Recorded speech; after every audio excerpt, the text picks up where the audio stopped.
எல்லாருக்கும் வணக்கம். எப்படி இருக்கீங்க? நல்லா இருக்கீங்களா? ஃபைன் தான். எவிக்ஷன் பார்த்துட்டு என்னாலையும் முடியல சுத்தமாக. அழுது ஒரு நேரம் கையெல்லாம் அப்படியே ஷிவரிங் ஆகி ஒரு நேரம் அழுது ரொம்ப மனசு உடஞ்சிட்டேன். ஆக்சுவலாக ஒருவேளை நம்ம தப்பு பண்ணிட்டோமோ, நம்ம சரியாக பெர்ஃபார்ம் பண்ணலையோ, நம்ம அவங்களோட எக்ஸ்பெக்டேஷனை நம்ம ரீச் பண்ணலையோ அப்படின்னு நினச்சிக்கிட்டு இருந்தேன்.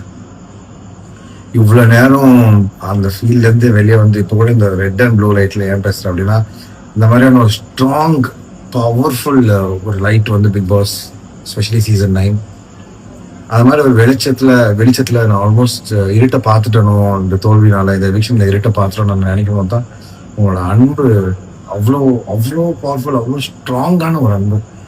அவ்வளோ மெசேஜஸ், அவ்வளோ டிஎம்ஸ், அத்தனை பேர் ஸ்டோரியில். இது ஃபேரா அன்ஃபேரானால எனக்கு தெரியாது. நான் என்னோட கேம் விளையாண்டேன்.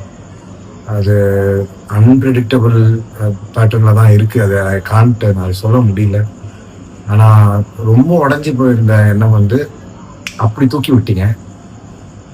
அதுக்கு நான் எப்படி நான் ஒரே வார்த்தை தான் சொல்லலாம். காலம் ஃபுல்லாக நான் என்னோட திறமைகளை, என்னோட நடிப்பில் நான் உங்களுக்கு விசுவாசமாகவும் என்னால் எவ்வளோலாம் உங்களை என்டர்டெயின் பண்ண முடியுமோ அவ்வளோலாம் பல மீடியம்ஸில் நான் என்டர்டெயின் பண்ணோம்.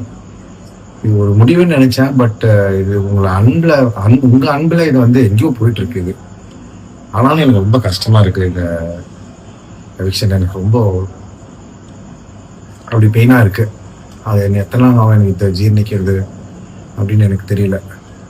பட் ஹவெவர் ரொம்ப நன்றி நீங்கள் என் சப்போர்ட்டுக்கு இருந்ததுக்கு. இந்த நன்றி எப்போவுமே இருக்கும். I love you all. Thank you so much.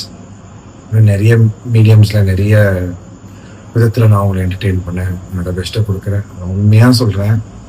நான் மெசேஜ் பண்ண ஒரு நபருக்கும், ஒரு ஃப்ரெண்டுக்கும், ஒரு தோழனுக்கும் தோழிக்கும் நன்றிகளை தெரிவிச்சுக்கிறேன். எல்லாமே கடவுள் சொல்கிறது தான். கடவுள் ஒரு விதியை எழுதுனா மக்கள் நீங்கள் ஒரு விதியை எழுதுறீங்க. வேற மாதிரி இருக்கு.